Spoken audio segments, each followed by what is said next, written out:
에어컨입니까? 에어컨. 네, 창문 에어컨 때문에 닫으신 거죠, 그죠? 설마. 네, 에어컨 나옵니까 지금? 안 나와요? 거기 나와요? 에어컨 안 나오면 저 쓰러질지도 몰라요. 열이 많아서.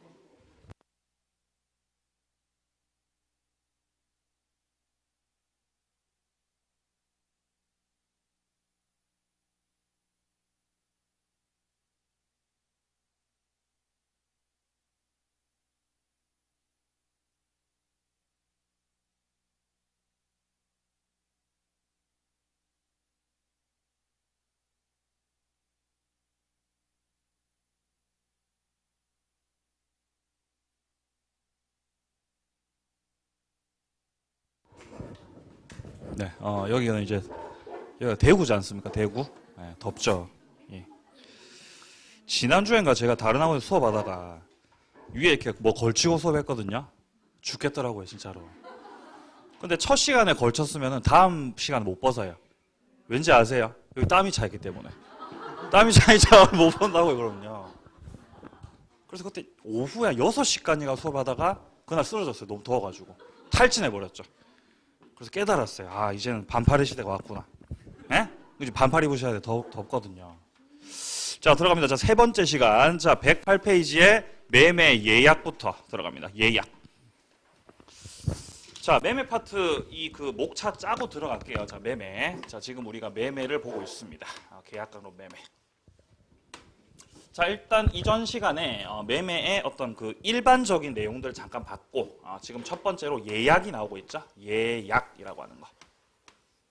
자, 예약도 결국은 계약입니다. 예약도 계약이다.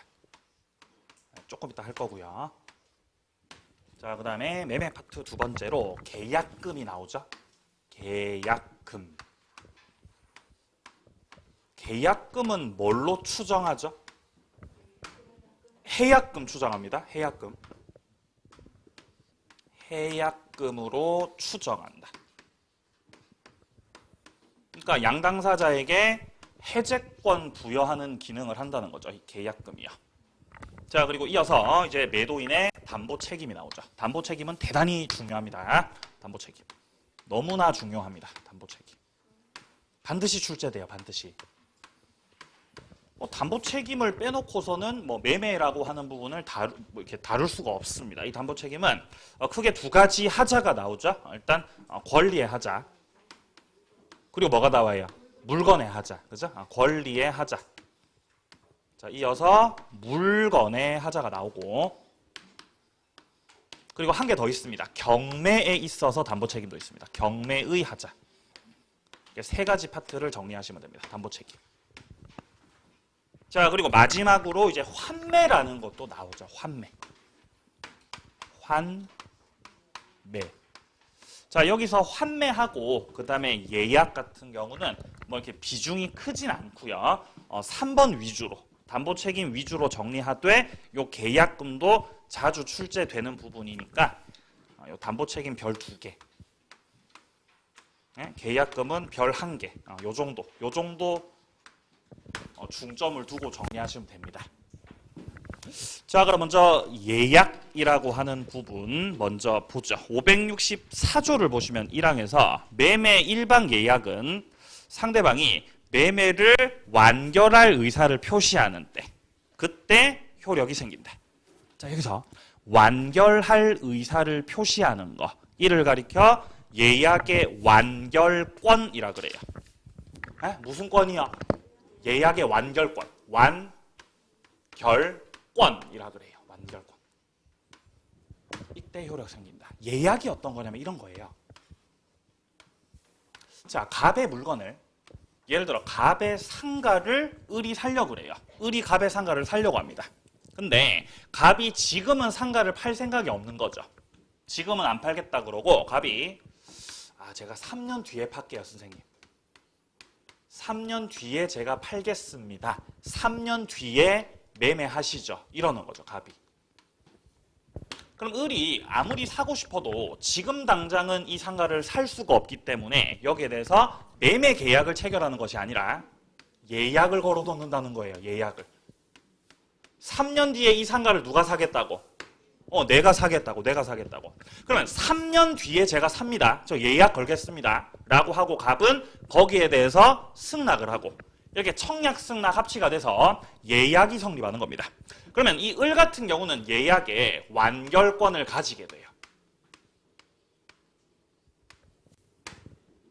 그리고 갑을 가리켜 예약자라 그래요. 예약자. 갑을 예약자라고 하고 을을 예약의 완결권자라고 해요. 그러면 3년 뒤에 매매하기로 했으니까 을이 일단 완결권 가지고 있다가 3년 뒤에 이 완결권을 갑한테 행사한다는 거예요. 3년 뒤에 완결권 행사하게 되면 이로써 이제 본계약. 여기서 말하는 본계약이 뭐겠어요?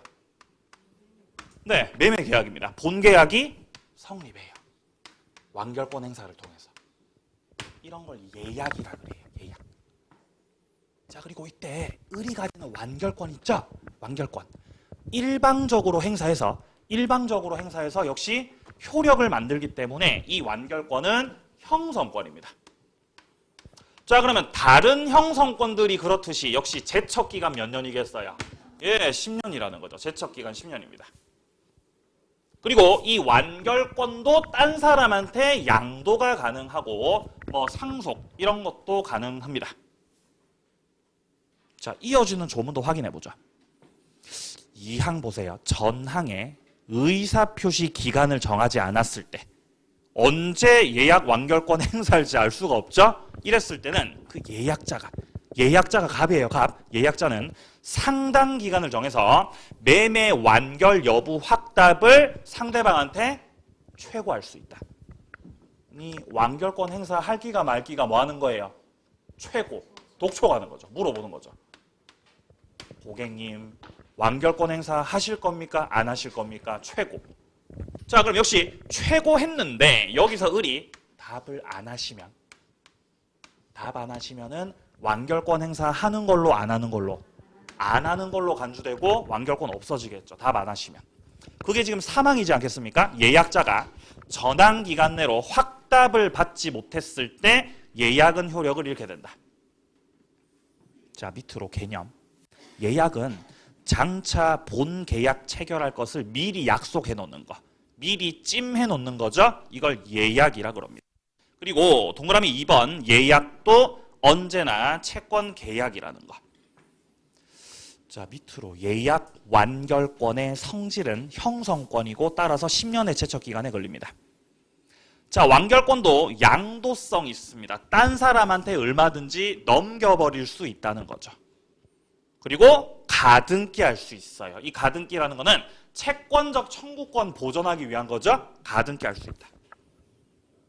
자, 3번이요. 목적물을 제3자한테 이전했을 때 완결권은 예약상 의무자한테 행사를 하게 된다. 자, 목적물을 제3자한테 이전시켜 버렸다는 거 아니겠습니까? 목적물을 넘겼다. 자, 갑이 만약에 3년 뒤에 을한테 팔기로 했는데 그 물건을 딴 사람한테 팔으셨다고요. 병한테 물건을 갖다 팔아버렸다. 그럼 이때 을의 완결권 행사는 갑상대로 한다고 병상대로 한다고? 갑상대로 한다는 거예요. 갑이 예약상 의무자거든요. 의무자. 아니, 왜냐하면 을이 가지고 있는 권리는 물권이다 채권이다. 완결권. 채권이에요. 네, 눈치채셨다시피 채권입니다. 따라서 이거를 제3자 병한테 주장할 것이 아니라 저쪽 갑상대로 주장하셔야 된다는 거죠. 4번 예약자는 상당 기간 정해서 매매 완결 여부의 확답을 최고할 수 있다 그랬죠? 최고. 자, 그리고 상당 기간 내로 확답을 받지 못했다. 그러면 예약은 효력을 잃게 됩니다. 자, 예약은 뭐 요 정도 보시면 되고요. 자, 이제 이어서 계약금으로 가보겠습니다. 계약금. 자, 이제 두 번째로 가요. 계약금이요. 자, 계약금이라는 건 이런 거죠. 자, 당사자 간에 매매 계약을 체결하고 매수인 측에서 매도인한테 주는 거죠. 계약금 주죠. 계약금. 그죠? 계약금 주죠. 자, 통상적으로 몇 프로 주죠? 매매 목적물의 몇 프로? 10%, 10%. 그죠? 10%. 그죠? 예. 춥지 않으세요? 예? 혹시 안 추우세요? 추우세요? 예? 지금 몇 도죠? 예? 22도 추천합니다. 22도. 자, 22도 추천합니다. 자, 계약금이요. 예? 10%, 10%. 22도예요? 네, 감사합니다. 자, 22도. 자, 계약금을 10%를 거는 거죠. 10%딱 거는 거죠. 자, 그러면 이 매수인 측에서 계약금을 교부하게 되면은 갑과 을 사이에서 계약금 계약이 성립하죠. 계약금 계약이 성립하게 된다. 자, 그러니까 매매 계약도 성립됐고 계약금 계약도 성립된 거죠. 그럼 계약이 몇 개다 지금? 2개예요. 매매 계약 따로. 매매 계약 따로, 계약금 계약은 또 따로예요. 물론 주된 계약이고 종된 계약인 건 맞지만 어디까지나 계약금 계약도 추가로 체결은 된 거라는 겁니다. 주된 계약, 종된 계약. 자, 그러면 계약금 계약이 이렇게 성립되려면 계약금 계약은 낙성 계약이 아니라 무슨 계약이죠? 요물 계약이에요. 요물 계약. 따라서 계약금 준다고 백날 첫날 말만 해가지고는 성립해야 안 해요. 안 해요. 10% 걸어야 돼요. 그래야 성립하죠. 그 중개사분들도 그러잖아요. 중개사분들도 이거는 계약금을 먼저 거는 사람이 임자라고 그런 말 하잖아요. 중개사분들이. 그죠? 백날 첫날 산다고 맨날 말만 해도 계약금 안 거시면은 살 수가 없다는 거죠. 계약금 그셔야 돼요. 그래야 빨리빨리 내가 사는 거죠. 내가 찜하는 거죠. 그죠? 요물 계약이니까. 자, 그리고 주된 매매 계약에 이루어지는 종된 계약입니다.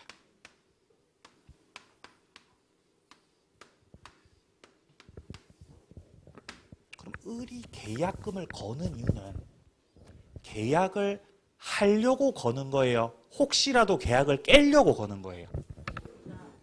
자, 매매 계약을 그대로 그냥 하려고 거는 거다. 아니면 혹시라도 계약을 깰지도 모르니까 깨려고 거는 거다. 하려고다, 깨려고다.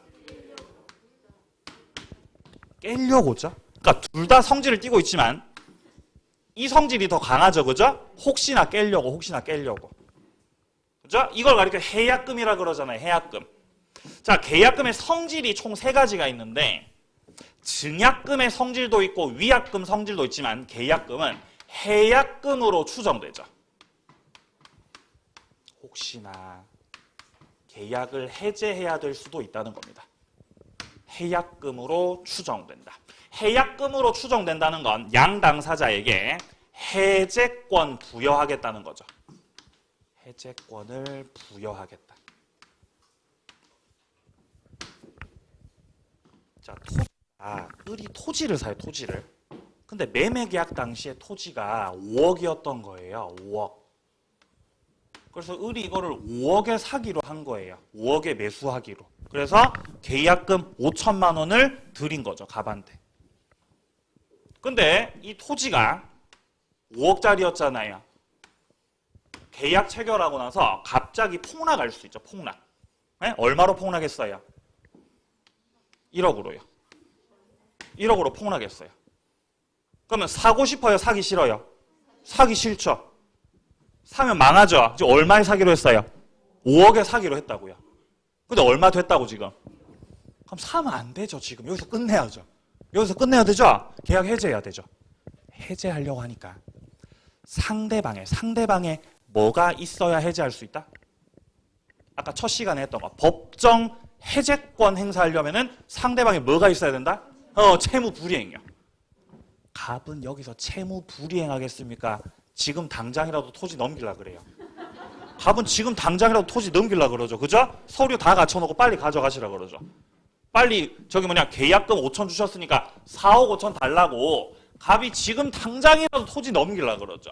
그러니까 여기서는 갑이 채무를 불이행할 리가 없다는 것입니다. 근데 을은 해제하고 싶죠. 땅값이 완전 폭락했으니까. 이때 을이 계약금을 걸어 놓으셨으면은 내가 갑에게 교부했던 이 계약금을 뭐함으로써? 포기함으로써 해지할 수 있다는 거예요. 계약금을 포기해버리고 빠져나올 수 있다는 거예요. 이런 기능을 한다는 거예요. 계약금이라는 게. 그러니까 뭐 5천만 원은 갑한테 줘야 되겠죠. 그거 포기하고 빠져나오는 거죠. 근데 반대로 이럴 수가 있죠. 처음에 5억에 이 토지를 팔기로 했는데 계약서 쓰고 난 다음에 땅값이 또 오를 수가 있죠. 에? 땅값이 미친 듯이 올라가지고 한 20억 된 거예요. 그럼 누가 갑이 팔기 싫잖아요. 그죠? 이거 어떻게 5억에 팔겠어요. 지금 20억인데. 그럼 갑은 해지하고 싶죠. 갑은 해지하고 싶죠. 을은 채무 불이행하겠습니까? 안 하죠. 바로 계좌이체하죠. 그죠? 바로 5억 다 줘버리죠. 갑한테. 그러니까 갑이 이때 채무 불이행, 을이 채무 불이행할 리가 없기 때문에 이때 갑은 교부받은 그 계약금에 배액을 상환하죠. 그죠? 교부받은 계약금에 배액을 상환. 그러니까 을한테 얼마 줘야 돼요? 1억 줘야 되죠. 1억을 주고 계약을 해지하는 거죠. 이런 기능을 한다는 거죠. 계약금이요. 그럼 을은 교부한 계약금을 그냥 포기하면 되고 갑 같은 경우는 배액을 상환해야 되잖아요. 그러면 계약금 해제 같은 경우는 누구한테 더 유리하게 돼 있는 거예요? 누구한테 더 유리한 거죠? 똑같은 거죠. 똑같은 거죠. 을은 해제를 위해서 얼마가 필요하죠? 5천만 원 필요하죠. 그죠? 교부했던 계약금 뭐 하면 돼요? 그냥 포기. 그러니까 을이 해제를 하는데 필요한 이 해약금이 얼마금이? 5천만 원. 10%. 그럼 갑은 얼마가 필요해요? 얼마 줘야 되는데요? 1억 줘야 되잖아요. 근데 갑한테 얼마가 필요하죠? 5천이 필요한 거죠. 5천이 필요한 거죠. 갑이 여기서 1억을 주는 건 을한테 받았던 그 5천만 원에다가 자기 돈 5천만 원 더해서 1억 주는 거잖아요. 그럼 결국 갑한테 나가는 돈은 순수 얼마예요? 그게 5천이라는 거예요. 그러니까 갑도 그렇고 을도 그렇고 둘 다 해약금은 얼마인 것이다. 해약금은 5천 똑같다. 그러니까 5천만 원 가지고 해제할 수가 있다는 거죠. 이게 해약금이에요. 자, 밑으로 내려와서 성질부터 일단 첫 번째로 증약금 성질이 있습니다. 증약금이라는 건 계약 체결의 증거예요. 매매가 있었다는 증거. 자, 밑에 간 위약금. 이 위약금이라는 거는 뭔가 특약사항을 어겼을 때 손해배상액의 예정이 될 수 있습니다. 자, 동그라미 2번을 주의하세요. 계약금이 위약금으로서 효력을 가지려면은 당사자 사이에서 반드시 이 계약금을 위약금으로 한다는 취지의 특약이 있어야 돼요. 그래야 위약금이 되는 거예요. 특약 없으면 위약금 될 수 없어요. 특약이 있어야 돼요. 자, 그 밑에 간 해약금. 양 당사자에게 해제권을 부여한다. 계약금을 교부한 자는 계약금을 포기함으로써 해제. 교부자. 교부자는 포기함으로써 해제. 계약금을 수령한 자는 배액을 상환함으로써 해제. 해제권 부여한다. 동그라미 2번. 특약이 없다면 해약금으로 추정됩니다. 계약금은요. 그래서 이 세 가지 성질 중에서 해약금이 가장 중요하죠. 시험에서도 해약금이 나오죠. 해약금. 자, 밑에 양괄호 2번 확인하세요. 계약금 계약의 법적 성질. 첫 번째, 요물계약이다. 계약금 교부하겠다는 약정만으로는 성립하지 않는다. 계약금을 실제 교부해야 계약은 성립합니다. 자, 그리고 2번입니다. 주된 계약, 매매 계약의 부수에서 이루어지는 종된 계약이다. 따라서 주 계약이 무효가 되면 계약금 계약도 무효가 돼요. 종된 계약이라서요. 자, 이제 오른쪽 페이지에 본격적인 해약금 내용을 보겠습니다. 565조입니다.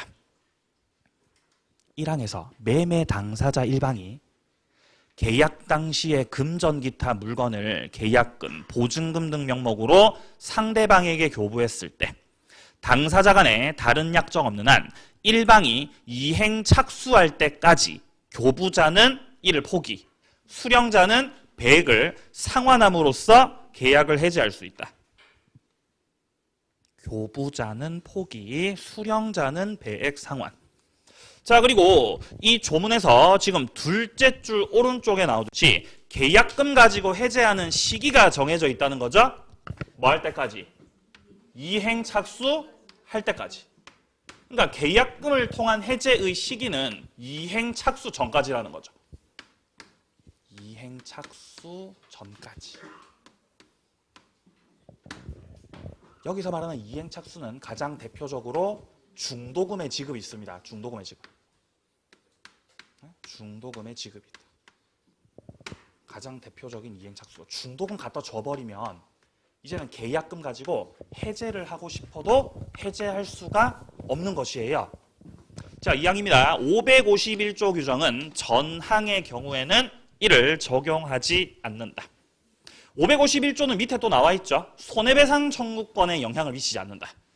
그러니까 법정 해제권 행사를 하면서는 추가적인 손해배상 청구가 가능하지만 계약금 가지고 해제할 때는 손해배상 청구할 수 없다는 뜻이에요.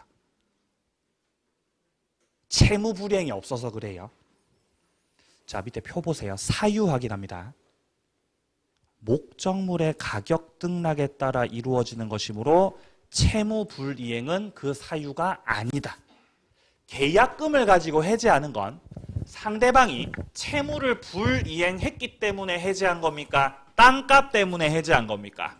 땅값 때문에. 즉 채무 불이행이 원인이 아니라는 것입니다.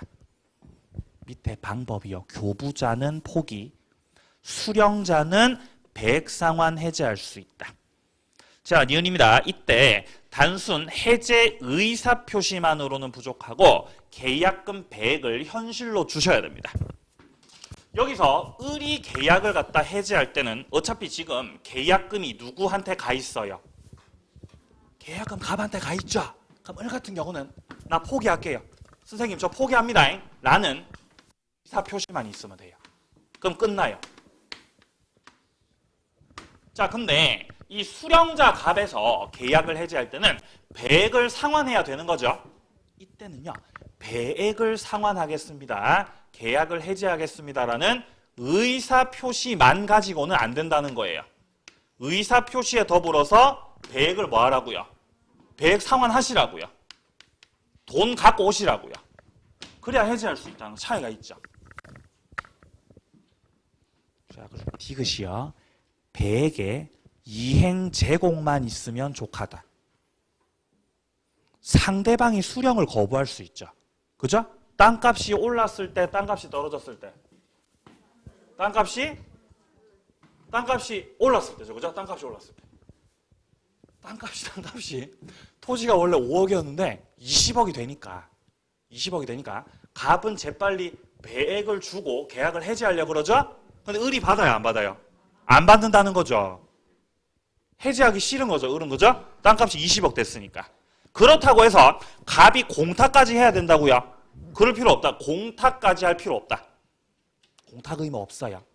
이행 제공만 하면 돼요. 갑이 나는 분명히 제공했다. 나는 분명히 제공했고 네가 안 받은 거다. 그럼 해제가 돼버린다는 것이에요. 자, 밑으로 시기. 1번 이행 착수 전에 해제할 수 있다.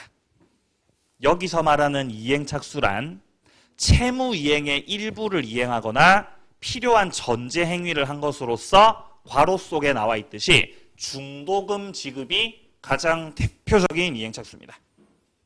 자, 그리고 매수인 측에서 잔금 준비하고 빨리 등기소 갑시다 라고 촉구하는 거, 이것도 이행 착수예요. 자, 밑으로 동그라미 3번 이행의 준비에 불과한 거. 지금 현재 동그라미 3번에서 말하는 이행의 준비에 불과하다는 거는 이행 착수라는 거예요? 이행 착수 아니라는 거예요? 이행 착수 아니라는 거예요. 자, 이행 착수 아닌 거 지금 두 가지를 말하고 있습니다. 토지거래 허가구역에서 토지거래 허가구역 매매 계약이 있었고 허가를 신청하였다. 허가 신청해서 허가가 떨어지면 효력이 생기는 거지 중도금까지 지급한 건 아니거든요. 따라서 이 자체가 이행착수는 아닌 것이다. 자, 허가 신청했고 허가가 떨어져도 마찬가지예요. 이행착수는 아닙니다.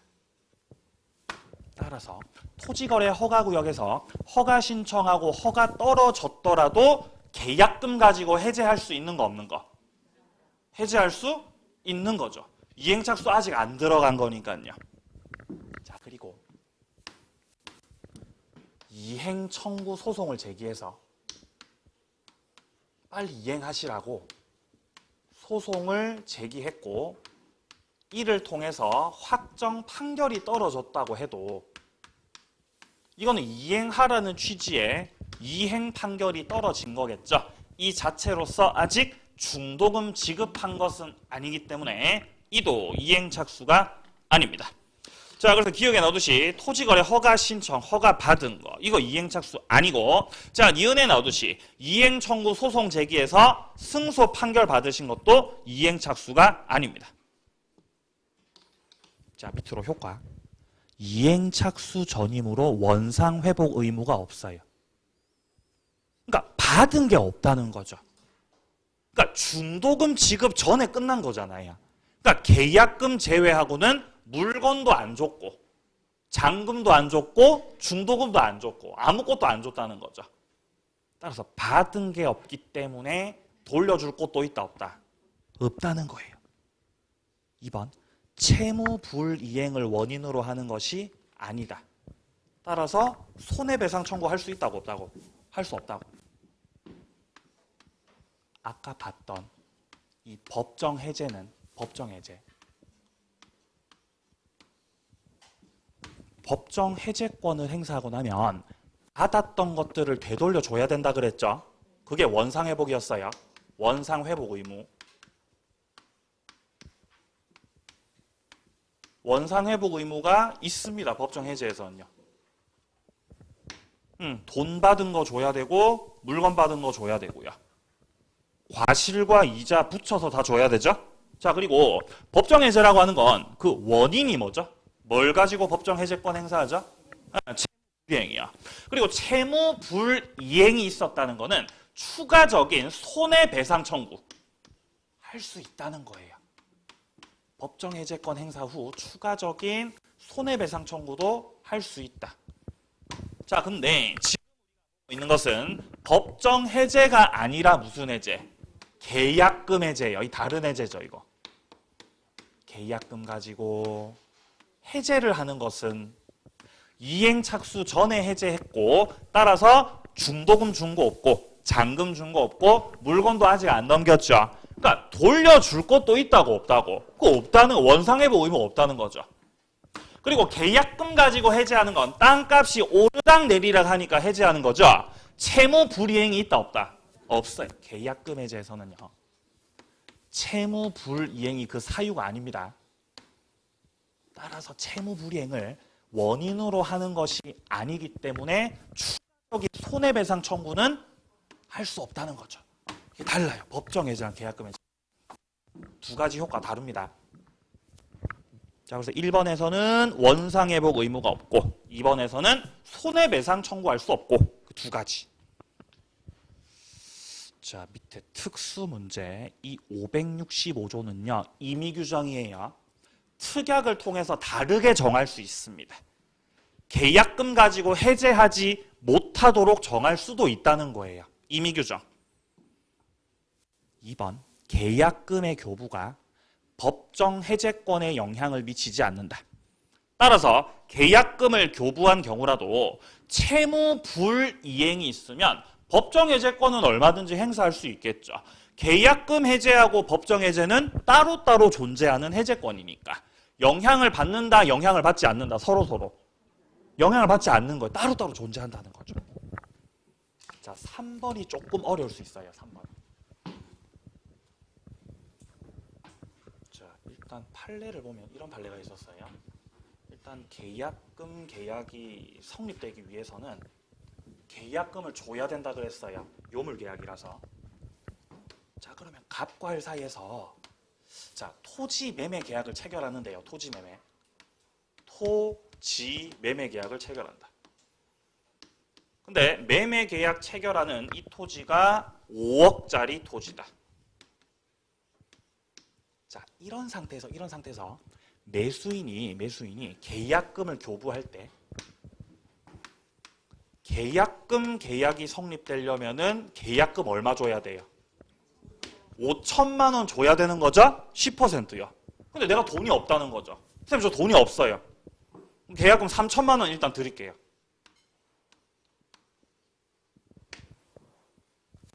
이렇게 교부했으면 계약금을 전에 교부했다, 전에 교부 안 했다. 계약금 전에 이걸 교부하지 않은 거죠. 그럼 계약금 전부 준 거예요, 안 준 거예요? 전부 준 거 아니죠? 주다 만 거죠. 주다 만 거죠. 자, 이러면 계약금 계약이 성립한 거, 성립 안 한 거. 성립한 거, 안 한 거? 성립 안 한 거예요, 계약금 계약이. 이해되세요? 성립 안 한 거죠. 다 안 주셨으니까. 여기서 땅값이 갑자기 올라요. 20억으로. 그럼 누가 해지하려고 해요? 갑이 해지하려고 할 거 아니에요. 그럼 현실에서 이렇게 계약금을 전에 교부하지 않고, 주로 우리가 이걸 뭐라 부르죠? 현실에서? 계약금 다 안 주고 조금만 주는 거. 이런 거 가계약금이라 그래요. 현실에서. 중개사도 이런 말 하거든요. 가계약금 거셔야 됩니다. 계약금 다 안 줬죠? 갑한테 일단 3천만 준 거잖아요. 그리고 갑이 계약을 해지하려고 그래요. 그럼 현실에서 어떻게 해요? 현실에서 갑이 3천 받으면 어떻게 해요? 이게 돌려주잖아요. 돌려주고 뭐라 그러죠? 빠이빠이. 이렇게 하잖아요. 그럼 우리는 그 3천을 받고 어떻게 해요? 알겠습니다. 빠이빠이. 이렇게 하잖아요. 자, 근데 여기서 지금 갑이 계약금 3천만 을한테 주고 과연 해지할 수 있겠냐는 거죠. 3천만 원만 주고. 계약금을 가지고 해제를 하려면 계약금 계약이 성립이 돼야 돼요? 안 돼야 돼요? 성립돼야 될 거 아니에요. 계약금 계약이 성립이 돼야 계약금 가지고 해제하는 거죠? 성립이 안 됐다고. 따라서 선생님 마음이 바뀌셨다고 해서 저한테 3천만 원만 주고 받았던 거, 이것만 주고 계약을 해제하랍니다. 이거 되는 거 안 되는 거? 이거 안 되는 거예요. 이거. 그러니까 현실에서는 맨날 이러고 있지만 안 된다는 거예요. 법적으로 따져봤을 때는요. 그러니까 갑이 계약을 해제하려면 어떻게 해야 돼요? 해제 못해요. 갑은. 을이 채무 불이행을 하지 않는 이상 해제 못한다고요. 이해되세요? 계약금 계약이 성립했으면 해제할 수 있죠. 100을 주고. 자, 근데 계약금 계약 성립 안 했다고요. 따라서 을의 채무 불이행이 없는 이상은 갑은 해제한다 못한다? 해제 못하는 거죠. 해제 못하는 거죠. 그럼 갑이 안 팔겠다고 버티면 채무 불이행 되는 거죠. 그럼 을이 갑한테 뭐 손해배상 청구하고 이런 거 할 수 있는 거죠. 해제 못한다는 거예요. 해제 못한다. 네. 판례가 이런 판례가 있었어요. 당사자들이 이렇게 계약금 일부만 교부를 했더라도 계약금 즉, 자 3천만 원이 지금 계약금 일부만 교부한 거죠. 일부 교부. 원칙적으로는 전액 교부가 되지 않았을 때는 계약금 계약이 성립하지 않는 거지만 어차피 556조는 임의규정이라 그랬어요. 일부만 교부했더라도 즉 전액 교부가 되지 않았더라도 계약금 계약이 성립한 걸로 할 수도 있겠죠. 무슨 규정이기 때문에? 임의규정이기 때문에 성립한 걸로 할 수도 있겠죠. 이렇게 특약을 했다면 갑이 해제할 때 을한테 3천만 원 받으셨죠? 갑이 해제할 때 갑이 을한테 해제를 할 때, 즉 100을 상환해야 할 때 또 싸웠었냐면요. 첫 번째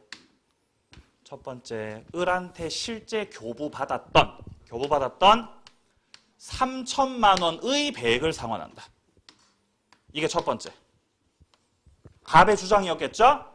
자, 근데 을의 주장은 이거였던 거죠. 아니지, 양반아. 약정계약금의 100을 줘야지. 약정계약금은 5억이니까 그에 해당하는 10% 얼마예요? 5천만 원이요. 5천만 원 100 줘야지, 이 양반아. 이걸로 싸웠던 거예요. 갑하고 을하고. 의뢰 갑의 주장은 이거였겠죠. 당신이 나한테 계약금으로 준 게 3천이니까 나는 거기에 100만 주고 끝내겠다. 근데 의뢰 주장은 이거였겠죠. 아니지 양반아. 약정 계약금이 이거는 가계약금만 간 거고 5천만 원이 실제 약정 계약금이니까 그 100을 나한테 줘야지 양반아. 라고 의뢰는 주장했던 거죠. 이거하고 싸웠던 거예요. 갑하고 라고. 자, 이때 판례 입장 어떻게 되는지 확인하죠. 3번이요. 계약금 일부만 교부했을 때 수령자가 계약금을 통해 해제를 할 때 실제 교부받은 계약금 노노노 실제 교부받은 계약금이 아니라 약정 계약금 배액을 상환해야 된다는 거죠. 즉 3천만 원의 배액이라고 5천만 원의 배액이라고 5천만 원 배액 주셔야 된다. 5천만 원 배액. 판례 입장. 약정 계약금이에요. 실제 교부받은 계약금이 아니라 약정 계약금의 배액을 상환해야 해제할 수 있습니다. 자, 여기까지가 계약금 관련된 내용이었습니다. 자, 다음 논점으로 넘어가죠. 이제 담보 책임으로 갑니다. 담보 책임이 제일 중요하죠. 제일 중요해요. 담보 책임. 자, 담보 책임은 매도인 측에서 책임지는 겁니다. 매도인 측에서 책임진다. 그러니까 매매 계약이 있었던 거죠. 당사자들 간에 매매 계약이 있었다. 매매가. 예를 들어서 을이 갑으로부터 뭐 집을 샀다. 집을. 을이 집을 샀어요. 집. 그러면 을이 갑에게 대금을 다 지급했기 때문에 이 집의 소유권을 을이 문제없이 취득할 수 있어야 되겠죠. 근데 을이 소유권 취득하는데 뭔가 문제가 생겼다. 이것은 바로 이 집과 관련된 권리 속에 하자가 있는 거죠. 권리에 하자가 있거나 아니면은 이 집 자체에 하자가 있을 수 있죠. 이런 거를 물건의 하자라고 하죠. 권리에 하자가 있거나 이렇게 물건에 하자가 있을 때 하자가 있으니까 이 매수인 측에서 매도인을 상대로 책임져라. 책임을 묻는 제도. 책임져. 그래서 책임을 묻는 건 매수인이고 책임지는 건 누가 책임지는 거? 매도인 측에서 책임지는 거. 이게 바로 매도인의 담보 책임이에요. 뭐가 있기 때문에 책임지는 거죠? 하자가 있어서 책임지는 거예요. 하자가 있어서. 매도인이 잘못이 있어서 책임지는 거다. 하자가 있어서 책임지는 거다. 하자가 있어서. 고의과실 필요 없습니다. 하자가 있으면 책임지는 거예요. 매도인 측에서. 자, 따라서 담보 책임 성질. 담보 책임의 성질은요. 자, 먼저 첫 번째 성질. 일단 담보 책임은 유상계약에 적용돼요. 유상계약에 준용된다. 담보 책임이 규정돼 있는 건 매매 파트에 규정하고 있지만 교환계약이나 임대차 계약도 유상계약이라서 담보 책임 다 적용됩니다. 자, 그리고 담보 책임은요. 법정 무과실 책임이에요. 법정 무과실. 그러니까 잘못이 없어도 책임진다 이 말이죠. 잘못 없어도 책임져. 아니 잘못이 없는데 왜 책임을 집니까? 아니 왜냐하면 하자가 있기 때문에요. 하자가 있으니까 책임지셔야 돼요. 무과실 책임이다. 자, 그리고 임의규정이죠. 담보 책임을 오히려 가중시키거나 감경시키거나 면제시키거나 뭐 배제시키거나 특약을 통해서 법에서 정해진 것과 다르게 정할 수 있다. 임의규정입니다. 자, 밑에 먼저 개념부터 보시면요. 매매 목적인 권리나 물건에 뭔가 하자가 있는 거죠. 이랬을 때 매도인 측에서 매수인에 대해서 부담하는 책임입니다. 자, 밑에 성질에 보시면 첫 번째입니다. 법정 무과실 책임이다. 기억에 매도인 고의과실 따지지 않고 책임져요.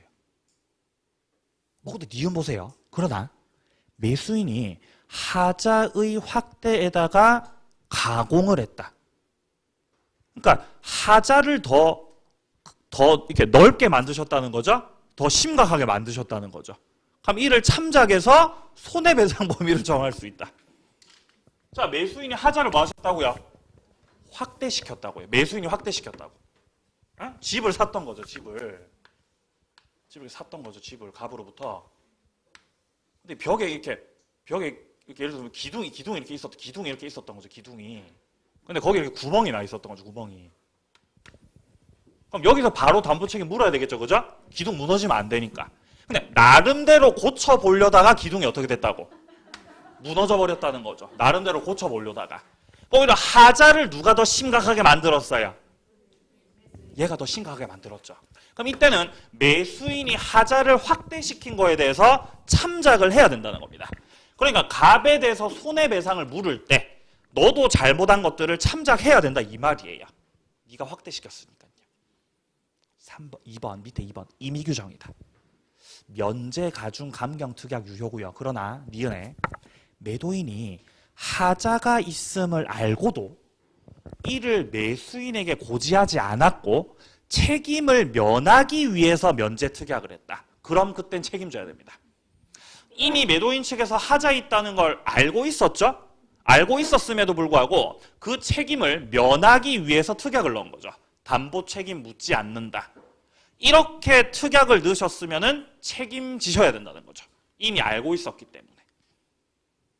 자, 밑에 칸 모든 유상계약에 준용한다. 매매교환 임대차 다 적용된다는 거죠. 자, 그럼 이제 담보 책임의 본격적인 이제 내용으로 들어가면은 일단 밑에 쪽 권리의 하자부터 나오고 있죠. 권리의 하자. 자, 하자는 크게 두 가지예요. 권리 하자, 물건 하자. 그리고 경매 하자도 있다 그랬죠. 자, 지금 시간이 조금 애매하기 때문에 권리 하자부터 보지 말고 물건 하자부터 먼저 보죠. 자, 물건 하자는 113페이지에 나오고 있습니다. 물건의 하자입니다. 물건의 하자 속에는 크게 두 가지가 있어요. 먼저 동그라미 1번에 특정물의 하자. 특정물. 동그라미 2번에 종류물의 하자. 이 특정물이라고 하는 건 하나밖에 없다는 거예요. 그러니까 다른 거하고는 대체가 되는 거 안 되는 거. 대체가 안 되는 게 특정물이에요. 그럼 종류물은요?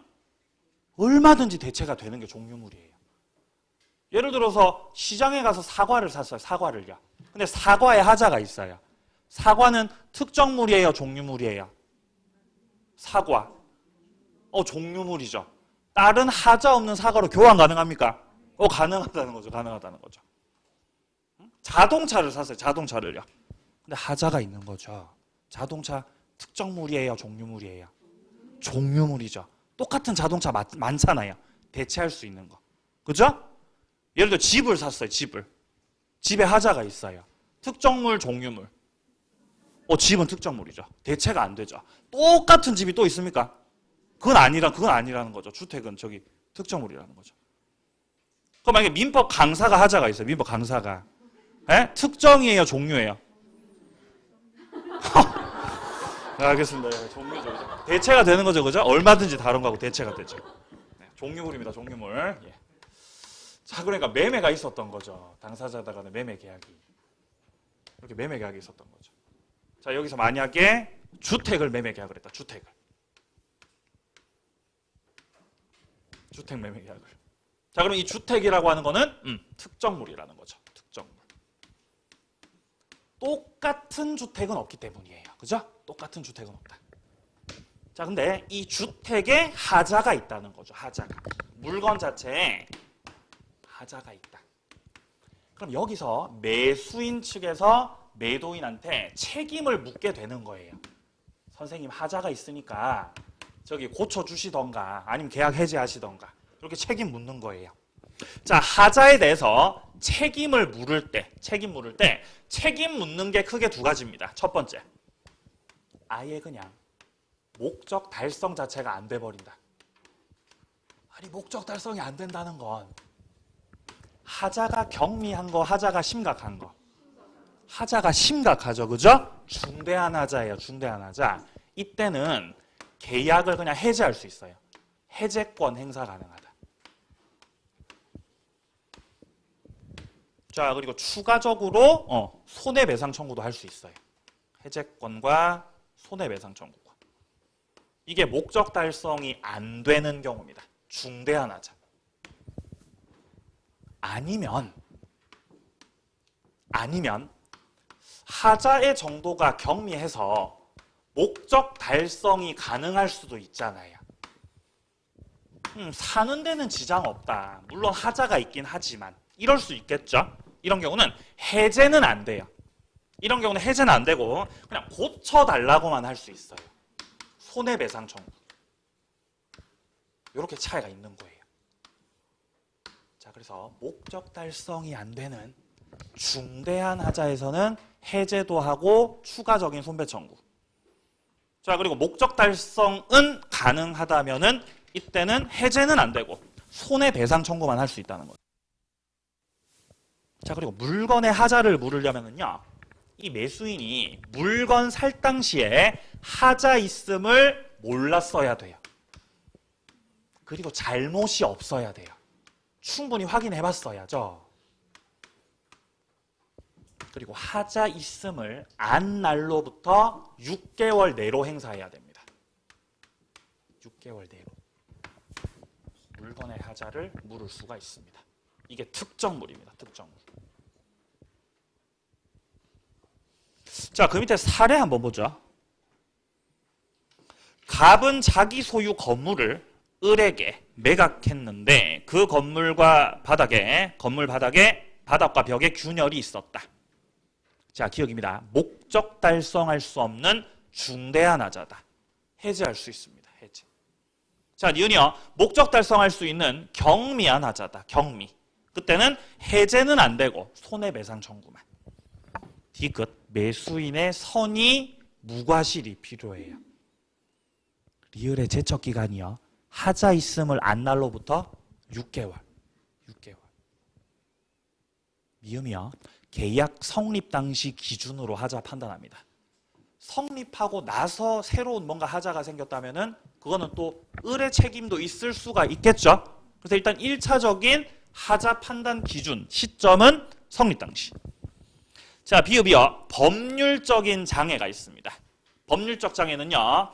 권리의 하자가 아니라 물건의 하자입니다. 법률적 장애. 이런 거죠. 예를 들어 이런 거예요. 자, 갑으로부터 을이 토지를 샀어. 땅을 샀어요. 땅을 산 거죠. 땅을. 근데 이 땅이 건축 허가를 받을 수 없는 땅이라는 거죠. 건축 허가가 떨어지지 않는 땅이다. 그러니까 을은 건축하려고 샀는데 건축이 되는 땅, 건축이 안 되는 땅. 건축이 안 되는 땅이었다는 거죠. 이런 게 바로 법률적 장애라는 거예요. 법률상 장애가 있다. 이게 물건의 하자라고 권리의 하자라고. 이게 물건의 하자라는 거예요. 물건의 하자. 아니, 권리의 하자 아닙니까? 아니, 권리의 하자가 되려면 자, 그럼 이게 건축할 수 없는 땅이라는 거는 건축 못하게 하는 법이 잘못된 겁니까? 그 법에 걸린 물건의 하자가 있는 겁니까? 그 법에 걸린 물건의 하자가 있다고 보는 거예요. 우리 판례 입장이. 따라서 법률상 장애는 권리 하자가 아니라 무슨 하자라고요? 물건의 하자. 물건의 하자라는 거예요. 자, 밑에 시읒. 경매의 경우에는 권리 하자만 물을 수 있을 뿐 물건의 하자는 물을 수 없습니다. 이거 조금 이따 할 거예요. 자, 그리고 밑에 동그라미 2번에 보시면은 종류물의 하자가 있죠. 예를 들어 매매계약 체결을 주택에 대해서 매매계약 체결한 것이 아니라 뭐 자동차라는 거죠. 자동차. 그럼 이거는 종류물이라는 거죠. 다른 것들로 얼마든지 대체 가능합니다. 종류물. 자, 자동차에서 하자가 있었던 거죠. 똑같습니다. 시동이 안 걸립니다. 브레이크 안 잡힙니다. 뭐 어쩌고 저쩌고 하자가 있을 수 있죠. 그 하자가 목적 달성 안 되는 하자면은 역시 계약을 해제하고 손해배상 청구할 수 있어요. 똑같습니다. 아니면 차는 잘 굴러간다. 목적 달성은 된다. 이러면 뭐만 가능하고요? 손해배상 청구만 할 수 있고 똑같다고 내용이 똑같다고. 그리고 종류물에 있어서도 매수인의 선의 무과실 필요하고 하자 있음을 안 날로부터 6개월 내로 행사해야 돼요. 똑같습니다. 똑같아. 똑같은데 왜 나눠놨냐는 거죠. 그 이유는요. 이 종류물의 하자는 대체가 가능하기 때문에 이런 해제권 행사 혹은 이런 손해배상 청구 이런 것들을 하지 않고 해제나 손해배상 청구를 싹 다 하지 않고 새 차로 가지고 와라. 완전물의 급부를 청구할 수 있어요. 완전물 급부 청구. 완전물 급부 청구한다는 거는 자동차 하자 없는 거 새 걸로 가지고 와주시면은 해제도 안 할 거고 손해배상 청구도 하지 않을 거라는 거죠. 그게 된다는 거예요. 종류물에서는요. 왜냐하면 종류물이라고 하는 건 대체가 되니까 대체 안 되니까. 대체가 되니까요. 대체가 되니까. 하자 없는 거 가지고 오세요. 이거 할 수 있다는 거죠.